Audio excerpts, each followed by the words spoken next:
Assalamu alaikum dear students. Here are some MCQs of the course Plant Systematics, or these may be from General Botany. MCQs जो आपको question paper में आए थे इस दफ़ा mid final combined exam में, आपने बहुत मुझे उसमें मायूस कुन रिस्पांस दिया है। क्विज़ में भी इसमें से कुछ MCQs थे, क्विज़ में भी मायूस कुन रिस्पांस था, और आपने इतनी जहमत नहीं गंवारा की कि आप वो क्विज़ वाले ही MCQs जो है उनको तैयार कर लें कि उसमें करेक्शन क्या है, आपके क्यों रॉन्ग हुए।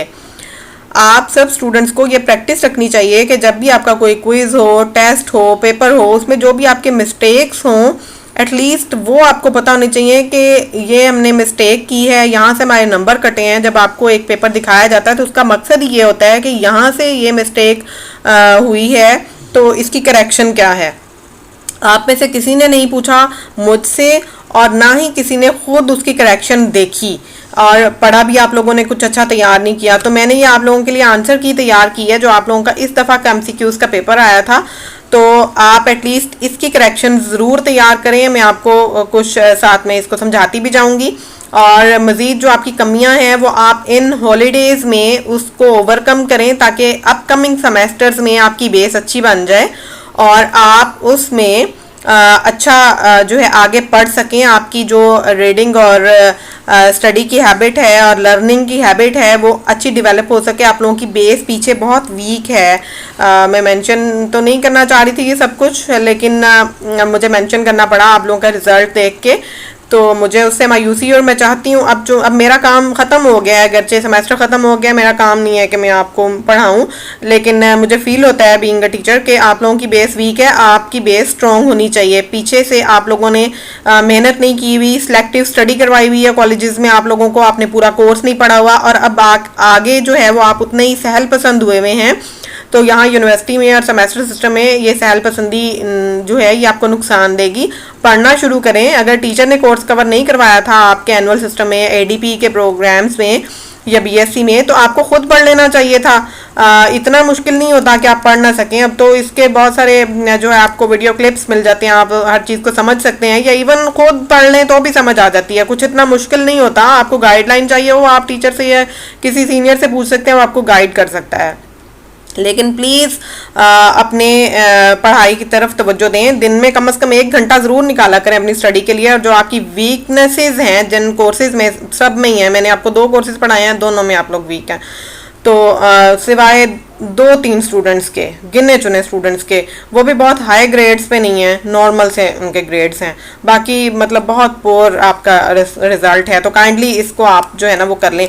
सबसे पहले तो आप इंस्ट्रक्शंस पढ़ा करें, और एक बात हमेशा याद रखें कि MCQs में इंस्ट्रक्शंस लिखी हुई हों या ना लिखी हुई हों, कटिंग, ओवर राइटिंग या यूज़ ऑफ रिमूवर जो है वो नॉट अलाउड होता है और उसके कोई मार्क्स नहीं होते। अगर आप काटते हैं या आप 2 पे टिक कर देते हैं, या एक को आपने टिक किया वो काटा फिर दूसरे पे किया, तो इससे आपके मार्क्स जो हैं वो नहीं आते। यूज़ ऑफ रिमूवर भी नॉट अलाउड होता है, ओवर राइटिंग नहीं करनी होती। आपने एक ही दफ़ा सोच समझ के किसी एक को आपने इनसर्कल करना होता है। चूज़ द करेक्ट आंसर लिखा हुआ होता है, आप लोग कोशिश किया करें इनसर्कल किया करें। यूजुअली इनसर्कल ही लिखा हुआ होता है। मैंने चूज़ इसलिए लिखा था कि स्टूडेंट्स अक्सर इनसर्कल नहीं करते, टिक कर देते हैं, लेकिन टिक में ये गलती होती है हमेशा कि आप लोग लाइक ये तो हॉरिजॉन्टल फॉर्म में ऑप्शन दी हुई हैं। मैं आपको नीचे दिखाती हूँ, कुछ ऑप्शंस जो हैं वो इस तरह से होती हैं, लाइक दिस ABCD। अब कुछ स्टूडेंट्स जो है वो ऐसे सेंटर में टिक करते हैं कि वो ना समझ आ रही होती है कि उन्होंने ऊपर वाला टिक किया, ना समझ आ रही होती है कि नीचे वाला टिक किया है, तो इससे भी आपके मार्क्स में डाउट आ जाता है। इसलिए हमेशा जो आपके करेक्ट ऑप्शन है उसको आप सर्कल कर दें ताकि आपका जो भी आंसर है वो क्लियर कट नजर आए पढ़ने वाले को, और आपको उसके मार्क्स सही मिले, ग्रेडिंग आपकी सही हो सके। So let's move to the MCQs।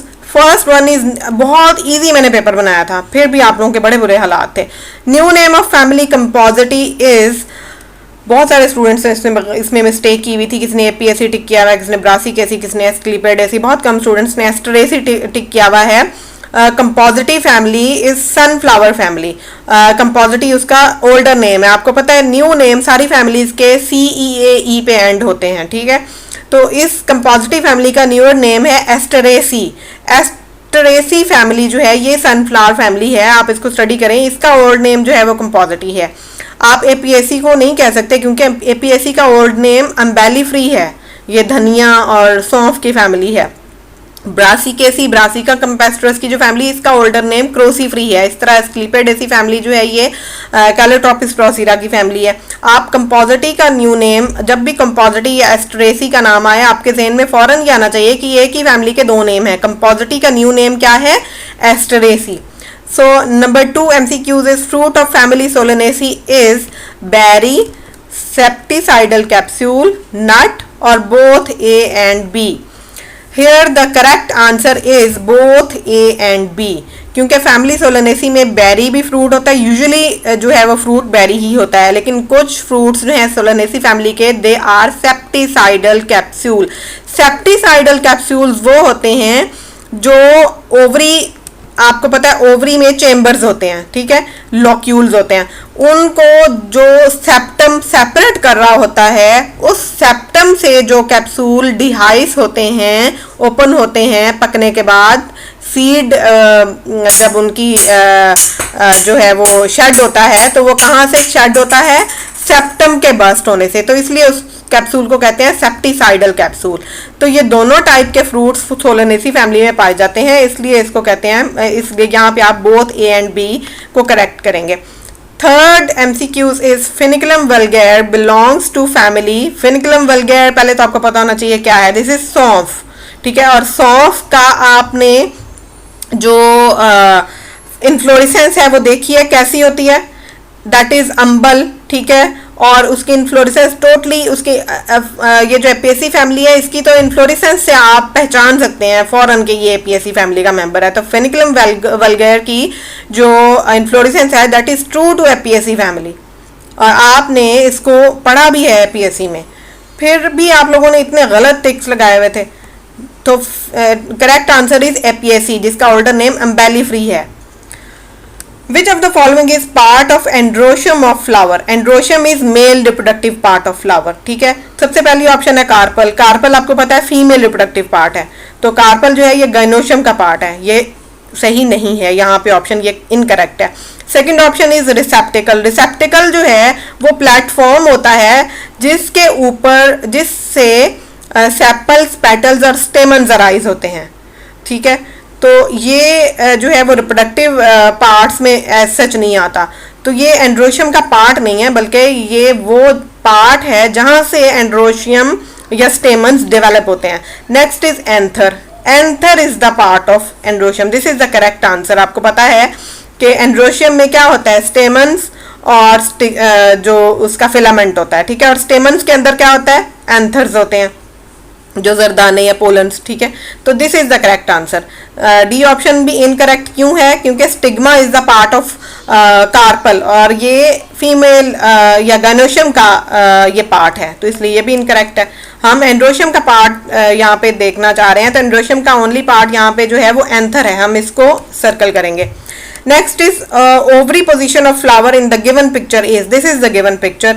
इसमें ओवरी की पोजीशन क्या है? हाइपोगाइनस है, एपिगाइनस है या पेरिगाइनस है? आपको इन तीनों की डेफिनेशंस और इनका डिफरेंस पता होना चाहिए। आप देखें कि ओवरी की पोजीशन इसमें क्या है। ओवरी यहाँ पे ये जो रिसेप्टिकल है, ये जो आप देखें लेबलिंग की हुई है, this is ovary, this is green is sepal, this is petal.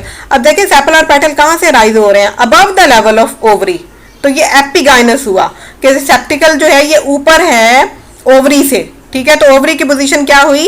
Epigynous ovary. इस केस में ओवरी इंफीरियर है, जब ओवरी इंफीरियर होगी फ्रॉम द रिसेप्टिकल तो फिर इसको एपिगाइनस पोजीशन कहेंगे, ठीक है।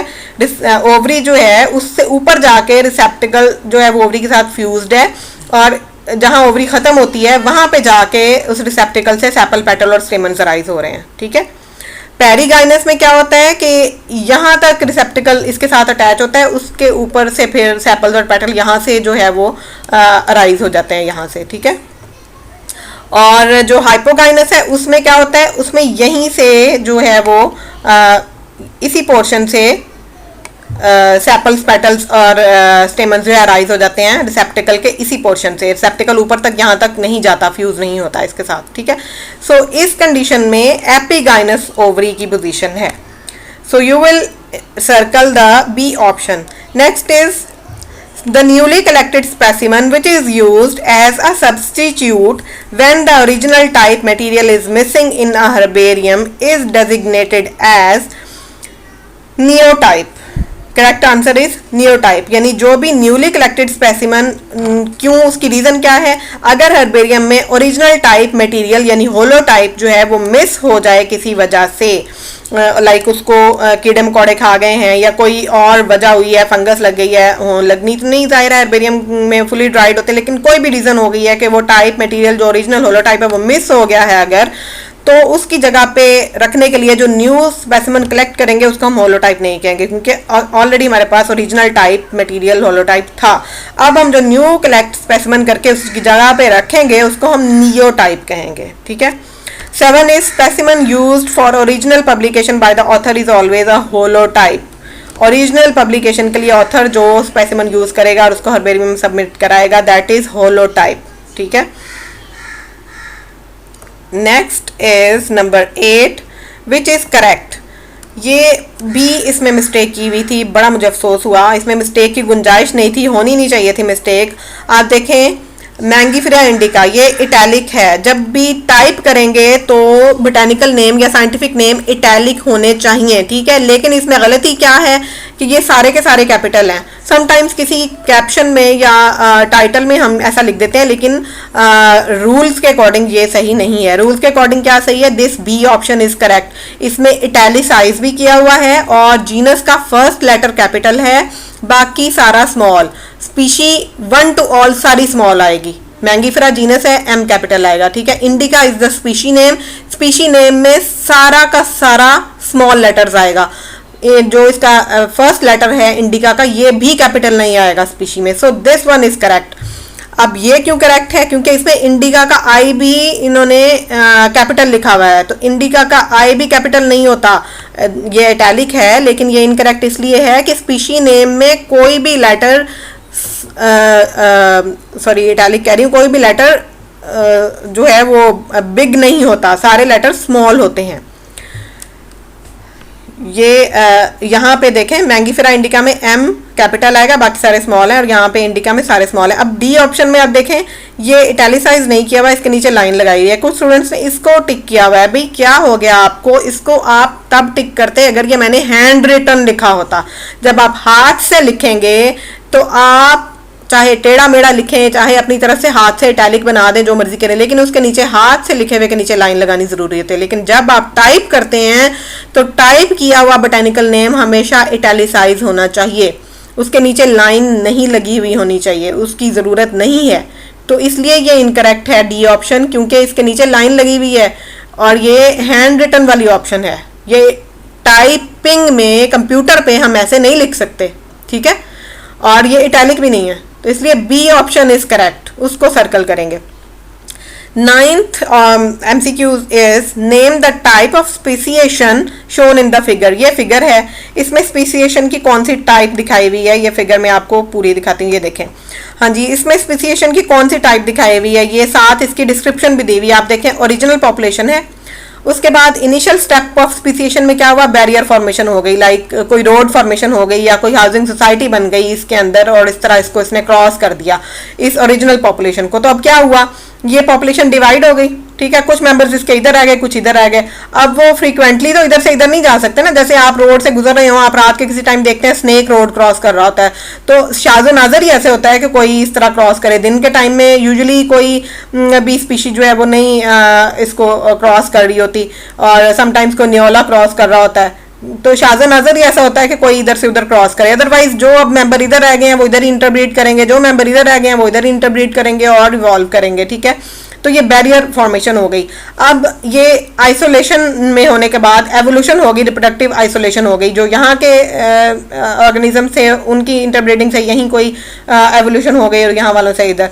So this is new distinct species after equilibration of new ranges. जो न्यू रेंजेस बनी ये उनकी इक्विलिब्रेशन पॉइंट जब आया तो न्यू डिस्टिंक्ट स्पीशीज जो है वो फॉर्म होगी। तो इस टाइप की जो स्पीसिएशन है इसको एलोपैट्रिक स्पीसिएशन कहते हैं। फर्स्ट टाइप ऑफ स्पीसिएशन आपने जो पढ़ी थी, इतना इजी ये आंसर था, आपने यहाँ पे टिक करना था एलोपैट्रिक स्पीसिएशन। पढ़ते नहीं हैं आप लोग।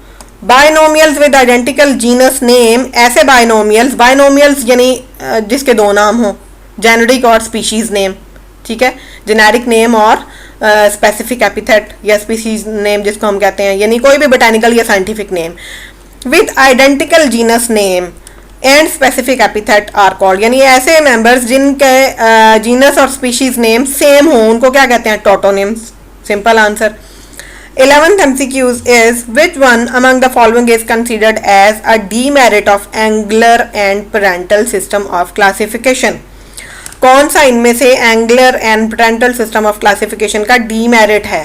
ठीक है, उसके कुछ मेरिट्स थे, वो इंपॉर्टेंट है सिस्टम, लेकिन उसका एक मेजर ड्रॉबैक है। वो क्या है? वो आपने इन चारों में से सर्कल करना है फाइंड आउट करके। First one is gymnosperms are placed between monocots and dicots.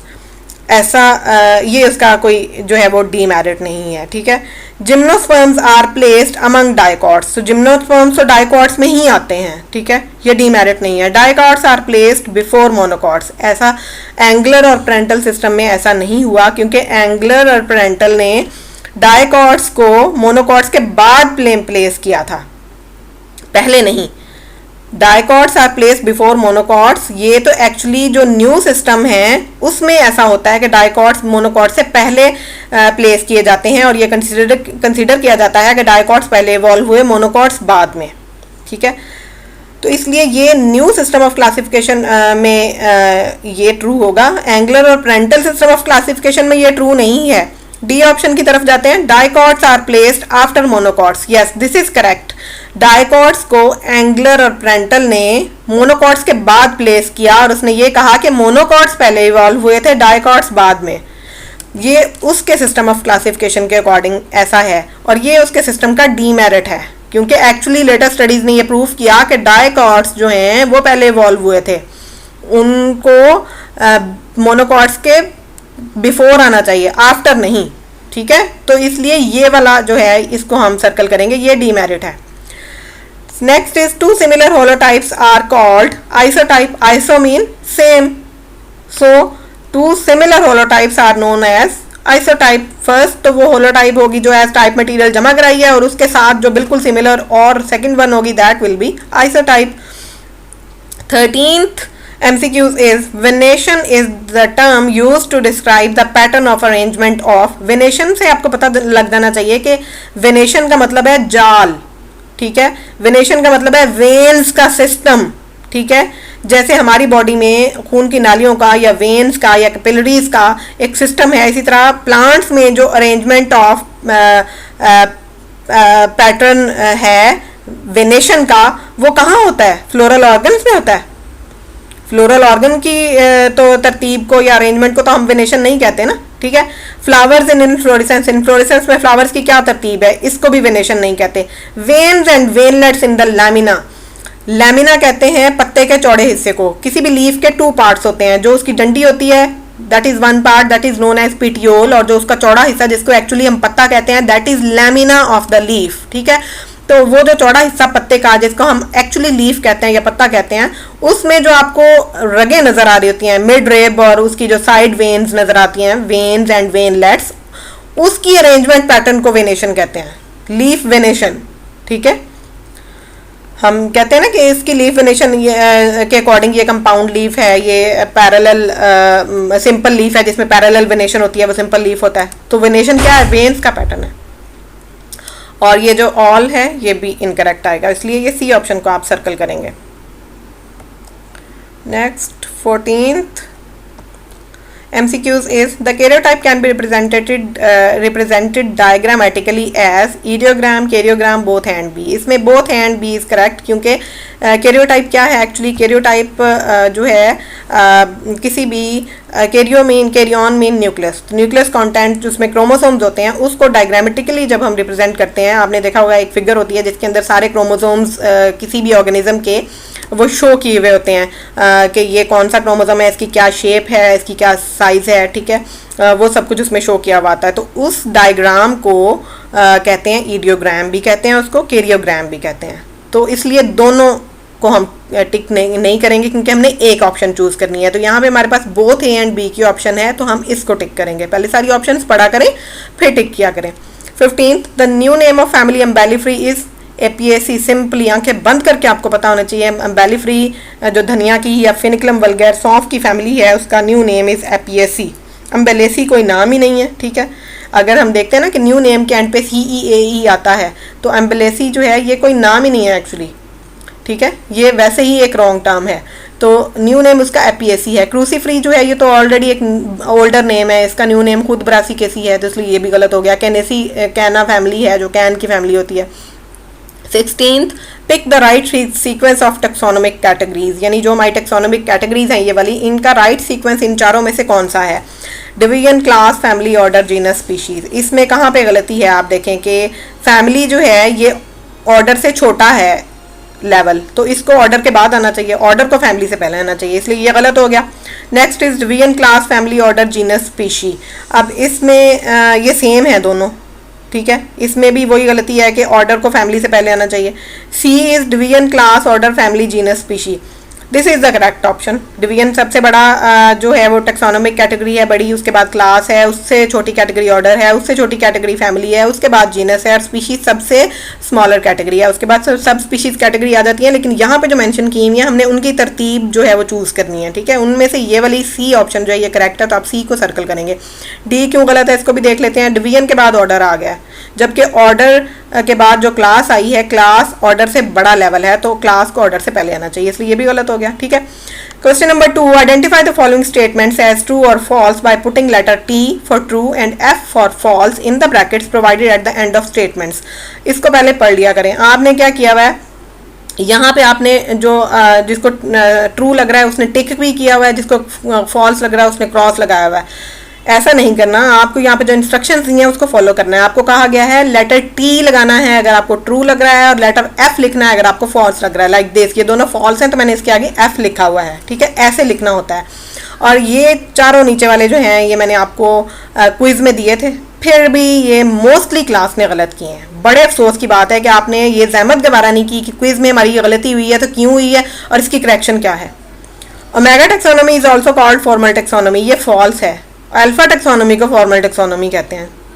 The observe facts are interpreted in alpha taxonomy, ये भी फॉल्स है, एफ लिखेंगे क्योंकि ऑब्जर्व फैक्ट्स को इंटरप्रेट किया जाता है ओमेगा टेक्सोनोमी में।